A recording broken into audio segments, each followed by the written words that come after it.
Hi, today we've got Ryan Stobie from Adventure Bucket List. Hey, Ryan, thanks for joining us. Appreciate it very much. Yeah, thanks for having me. Absolutely, man. So, Ryan, tell me a little bit about your role at Adventure Bucket List and really what your personal role is at the company. Give me your background as well. Sure. Yeah, well, I'm a CEO and co-founder of Adventure Bucket List.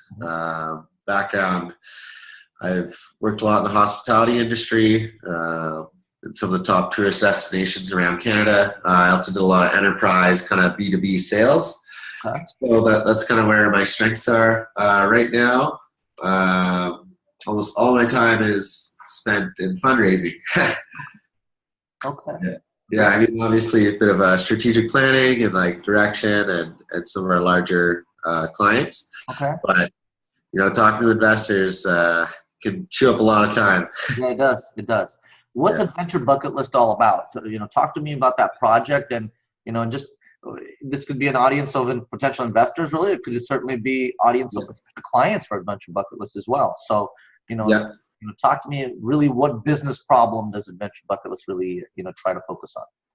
Yeah, so much like how OpenTable brought reservation and booking and management online for the restaurant industry, we're doing that for excursions and adventures.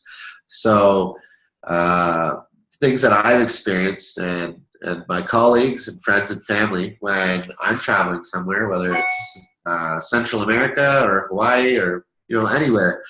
Sometimes it can just be difficult to discover and book the things you want to do, the things that make the memories last. You talking to concierges and then running around trying to book in person or, playing phone tag, emails. You're trying to eliminate all that. So, it's much easier for you to do everything that you actually wanted to do while traveling. Right. Very cool. So how many other companies are actually doing this, are in the space right now, and how do you differentiate yourself from them? Yeah, there's a couple of us. I mean, with notable market share and it's kind of secured funding and whatnot, there's about 5. Okay. Most of it is heavily focused on North America, and even when I say North America, most of that is in the States. Okay. So, I mean, globally, if you look at it, still upwards of 80% operate almost completely offline. They'll have a splash page with a phone number. That's about it. So, I mean, there's a couple of us in this space, but for good reason. There's a huge demand for it, and it's we're all catering to it. Okay. Differentiating perspective. I mean, we are really trying to tackle that niche of the more outdoorsy, active, adventure-y styles versus some of our competitors are more focused for city-based tours and ticketed things. Okay.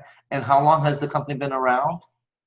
Just about 3 years. A couple months shy of 3 years. Very cool. And in terms of traction so far, what have you guys achieved? And talk to me about your pricing model. Yeah. So we managed to launch our product to the public back in September 2015. Okay. Since then, we've acquired just upwards of 250 operators. Okay. We've processed over 3 million in bookings in our first 15 months of live operations. Awesome. Right now, our pricing, we have our monthly plans, which are $50 and $100, and then on top of that, we take a convenience fee from the end purchaser on every transaction. Okay, very good. So, just trying to get a better understanding of, it sounds like you've had quite a few customers actually transact on the site already, which is great. And so, what is the common theme you hear from your customer base in terms of room for improvement? From the vendors that use our software, or? Well, it would be vendors as well as the people who are actually looking to look for excursions and things like that. Yeah. So there's 2 audiences here, I guess. And so what are the things you hear from both audiences in terms of? Yeah. So, I mean, right now, we don't currently, we're about to launch a live marketplace, but we don't have a live marketplace. So everything that gets booked gets booked through our vendors' own websites. So if you're booking Whistler helicopter tours, you book it on their own website with our embeddable e-commerce buttons. I see. So we do not get too much direct feedback from the customers. I mean, they relay information to our clients. For the most part, they just say, hey, that was super easy. It was nice. Awesome. Thank you. From our clientele, the vendors that manage these businesses, there's always requests for new or different features, because one of the challenges is that we're catering to such a wide spectrum. If you have a hotel software, chances are everyone's got rooms, and those rooms have beds. So it's pretty easy to cater to a huge breadth of different hotels. Versus with us, one company might have kayak tours, one company might do heli skiing, one company might do hiking tours, and all of them have different demands, different requests. And so the biggest feedback we've listened to and we're building on is customizability. So being able to turn things on, turn things off, so that every single one of our clients, when you log into their software, it all looks different. Okay. So if I'm a vendor, right? So why would I not get on all 5 sites, right? I would get on all 4 or 5 different competitor websites just to maximize my chance of bookings, essentially. And so that's one question. Is there a particular reason they should have an exclusive relationship with you folks? And then the second thing really is, do you also help from the perspective of marketing for them, where yes, you put them on your site, but do you offer any additional forms of marketing so that they can get additional bookings outside of maybe marketing your own website? Right. So the way it works right now, the bookings, like I mentioned, is nothing is being booked off of our site. It's being booked off their site. Correct. So they can only have one payment gateway on their site. If they were to opt in for us and our competitors, that would mean they'd have 5 different buttons to check out. So, ultimately they have to pick one of us based on whichever they're happy with and if the rate's competitive or not.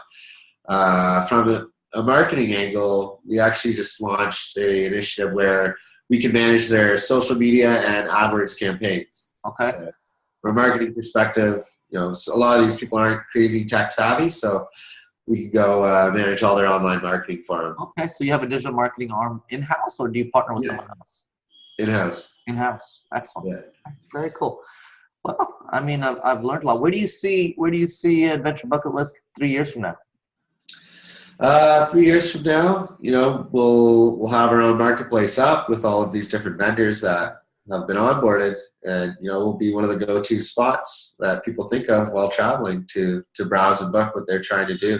Okay, very cool. Well, I certainly appreciate your time today. I've certainly learned a lot. So if I'm a vendor that's looking to increase my bookings, I would certainly look at your site as a strong filter, in terms of just a strong channel, I guess, to source additional bookings. So certainly, we drive that type of clientele on crowd reviews or potential clientele, and certainly recommend them at least checking out Adventure Bucket List. Perfect. Thanks so much, Ryan. Thank you.